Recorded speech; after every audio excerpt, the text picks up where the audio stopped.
Hello friends, welcome to Mala's Family Kitchen. இந்த வீடியோல ஃப்ரெஷ்ஷான ஸ்ட்ராபெரி யூஸ் பண்ணி குழந்தைகளோட ஃபேவரட்டான பாப்சிக்கல் எப்படி செய்யறதுன்னு பார்க்கலாம் வாங்க.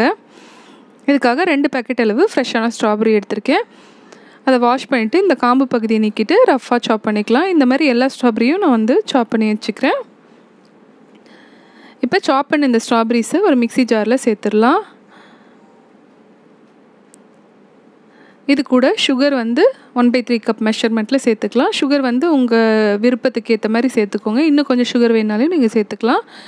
அடுத்து 150 ml ஃப்ரெஷ்ஷான மில்க் க்ரீம், அதாவது நம்ம பால் மேலே படிகிற ஆடையை வந்து ஆற வச்சுட்டு எடுத்து வச்சுருக்கேன், அதை சேர்த்துக்கலாம். இந்த மில்க் க்ரீம் சேர்க்கறதுனால நல்ல க்ரீமி டெக்ஸ்சராக இருக்கும். இப்போ இதை நல்லா பிளெண்ட் பண்ணிட்டு வந்தாச்சு.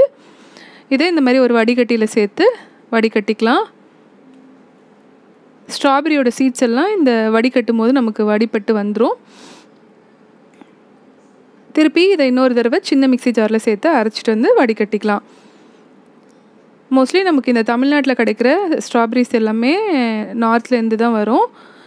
அது வந்து டிரான்ஸ்போர்ட்டேஷனில் வந்து அழுகாமல் இருக்கிறதுக்காக நமக்கு ஓரளவுக்கு பழுத்த ஸ்ட்ராபெரி தான் நமக்கு இங்கே கிடைக்கும். அது வந்து கலர் வந்து லைட் பிங்காக தான் இருக்கும். அங்கே கிடைக்கிற மாதிரி நல்ல டார்க் பிங்காலாம் இருக்காது. அதே சமயம் இனிப்பும் வந்து கொஞ்சம் குறைவாக தான் இருக்கும். இப்போ இந்த வடிகட்டின இந்த பியூரியை பாப்சிக்கல் மோல்டில் ஊற்றிக்கலாம். நம்ம வந்து எடுத்த ஸ்ட்ராபெரி பார்த்திங்கன்னா ஒரு 450 கிராமாவது இருக்கும். ஆனால் வந்து நமக்கு இந்த அளவுக்கு தான் இந்த பியூரி கிடச்சிருக்கு. இப்போ பாப்சிக்கலை வந்து மூடி வச்சுட்டு 8 மணி நேரம் இதை ஃப்ரோஸ் பண்ணிக்கலாம். ஓவர் நைட் வச்சாலையும் ரொம்ப நல்லா வரும் நமக்கு.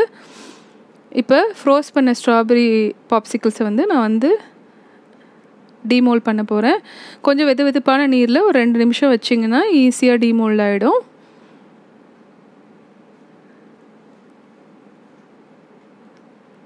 ஃப்ரெஷ்ஷான ஃப்ளேவரில் நமக்கு இந்த ஸ்ட்ராபெரி பாப்சிக்கிள்ஸ் இருக்கும். இதோட டேஸ்ட்டே வந்து அட்டகாசமாக இருக்கும். நம்ம கடையில் வாங்குகிற பாப்சிக்கிள்ஸ் எல்லாம் வந்து இவ்வளோ டேஸ்ட் இருக்கவே இருக்காது. இதே ஸ்ட்ராபெரி பாப்சிக்கல் நான் வந்து ஃப்ரெஷ்ஷாக மும்பைலேருந்து ஸ்ட்ராபெரிஸ் வாங்கிட்டு வந்த போது செஞ்சது. இந்த கலரில் இருந்துச்சு. இனிப்பு வந்து அதிகமாக இருந்துச்சு இந்த ஸ்ட்ராபெரியில். இந்த ஸ்ட்ராபெரி பாப்சிக்கல் ரெசிபி உங்களுக்கு பிடிச்சிருந்தா வீடியோக்கு ஒரு லைக் கொடுத்துட்டு மறக்காமல் ஃப்ரெண்ட்ஸ் அண்ட் ஃபேமிலியோட ஷேர் பண்ணிக்கோங்க. சேனலை இன்னும் சப்ஸ்கிரைப் பண்ணாதவங்க மறக்காமல் சப்ஸ்கிரைப் பண்ணிக்கோங்க. வேறு ஒரு யூஸ்ஃபுல் அண்ட் இன்ட்ரெஸ்டிங்கான வீடியோவில் உங்களை சந்திக்கிறேன். தேங்க்யூ.